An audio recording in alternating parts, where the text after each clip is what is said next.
Michael Rapaport, seen very often roaming the streets of New York City, screaming into the camera, laughing maniacally into the camera before advocating for genocide. Does this sound familiar?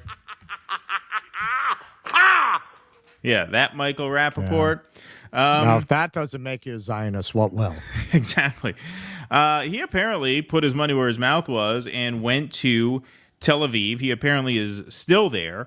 But when he got there, he appeared on a show called Eretz Nederet. I hope I'm saying that right. Eretz, I'm pretty confident I got that right. And then it's Nehederet. So it's either Nehederet or Nederet. But that translates to a wonderful country. And a wonderful country is, believe it or not, the name of one of the top-rated comedy shows in Israel. We've said this before. Israelis are the only Jews who are not funny. And there's a reason they're not funny. They're not funny because they see vulnerability as a weakness. And in order to be funny, you have to be vulnerable because you have to be able to see the irony within yourself. You have to be able to laugh at yourself before you can laugh at anything else. A person who can't laugh at themselves could never be funny. Right. Yeah. And so that's why Israelis aren't funny. And boy, do we have Exhibit A to prove to you how unfunny this show is and how god-awful Michael Rapaport is.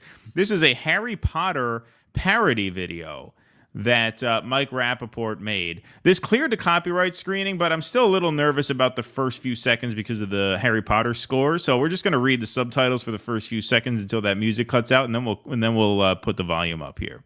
So this is Hogwarts School of Witchcraft and Wizardry, and here's Michael Rapaport. Honorable members of the faculty, we summoned you here today to address the issue of anti-mudbloodism.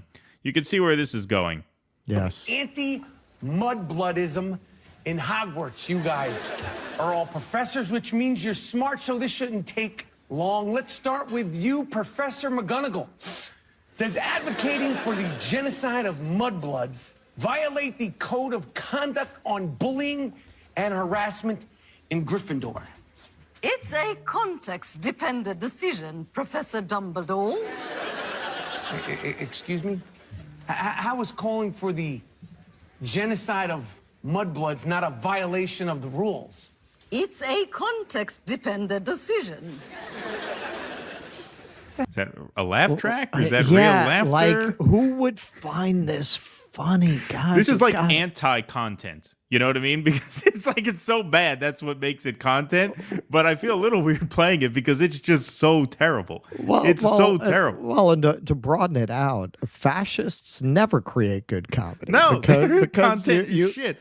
Yeah, because the Italians are some of the funniest people on earth, but you don't have any good comedy under Mussolini because you have to have a sense of humor about yourself to be funny. And when when you have this kind of a fascist ideology, everything is all about punching down. Like, that's a big part of what's not funny about it. And if you look at this, part of the irony of it, which of course Israelis are going to be blind to, is who would really qualify as the mudbloods in this scenario, Jews or Palestinians? Who's really being treated and qualified as a mudblood in this conflict? Who has the power here? And exactly. They're just blind to that question.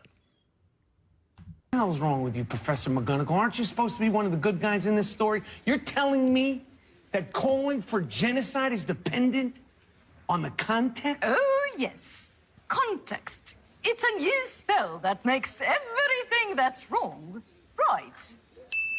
Context. What a freaking witch. Okay, moving on to you, Professor Sprout. Does advocating for the genocide of mudbloods violate the Hufflepuff Code on harassment? Answer me yes or no. It's a yes or no question. So answer me yes or no. Yes or no. Wait a minute. Ooh, man, that is brutal. Brutal. And the other thing is, they don't understand that the construct is going to wear itself out within 4 minutes. I mean, I feel like we've been watching this a half hour. It's only been a minute and 30 seconds. you have, because there was UPenn, Harvard, MIT. They feel like they need feel like they three have to do all people. three. Right. You don't. It's good. The concept is going to run its course in a minute and a half. You don't have enough material here to get through three of these and have it still be funny. Again, this is why I say not funny. Israelis, the only unfunny Jews on earth. Are you okay? Did you become mental? Are you mentally capable? How is that not harassment? Well, if speech turns into conduct, it can be harassment, yes. Okay, look, this is a very easy question. Okay, this is not the rules of Quidditch here. You're telling me that calling for the genocide of mudbloods is not bullying or harassment? That's what you're telling me? Well, it's just words, not even the N-word. When they start killing mudbloods... Careful. Then Yeah, yes. careful. And also, what does that even mean? Like, what is that? what? Like, that's a punchline somehow? I'll tell you exactly what that means. They're saying that they privilege black oppression over Jewish oppression. Yeah, that's a little Juliana Margulies thing going on there. Very. Yep. That would be harassment. And if they kill all of them, it's classified as bullying and we might take action, depending on the context. Merlin's fucking beard. Oh, they can curse Okay, on this Mr. show. Snape, I think I can already guess your opinion on the matter. Well, I'm the more complex character here. On the one hand, as a Slytherin professor, I do have some feelings against them. But on the other hand, as a half-blood myself, I think calling for the genocide is perfectly all right. You know what you are? You are a self-hating mudblood, which is the worst kind of mudblood. I prefer... See, notice. Now that's interesting. I want to play that again. Because notice, that was not meant as a punchline. That's actually a serious point in their view. Yeah, of course. Right? That's actually a serious point. So you notice the audience didn't laugh at that. That was not absurd to them. That didn't strike them as clever or funny. Right. That he was making a serious point there. I think calling for the genocide is perfectly all right. That's You know what you some are? funny stuff. You are a self-hating mudblood, which is the worst kind of mudblood. No I laugh. prefer the term half-blood. I want to Avada Kedavra myself in the fucking head. Not What punchline. happened to you all? This used to be a good school when I left you in book 6, which, by the way, was the best one. Have the dark forces penetrated the castle walls? Who was it, Voldemort? It's the state who must not be named. Yes, the Qataris. Really? How much are they paying you? Oh, they shit dollars on us. Give me a figure, like, Well, just give me something.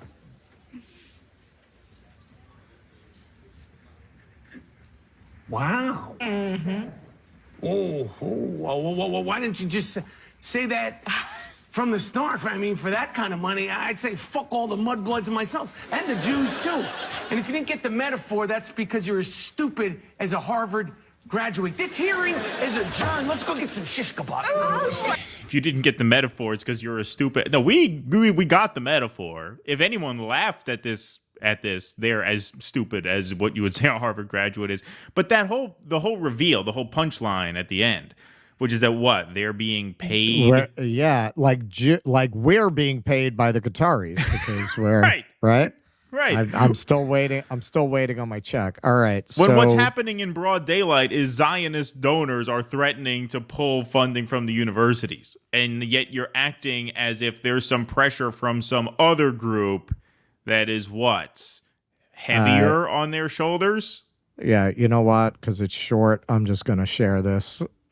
Israel drove suitcases stuffed with cash into Gaza to keep Hamas in power. And who did they do this with? Apparently the Qataris are buying people off. To keep Hamas propped up, Netanyahu's government worked with Qatari to keep the money flowing, the New York Times reported. Israel knew that Qatar was supporting Hamas but didn't oppose the payments and even lobbied American lawmakers not to sanction Qatar.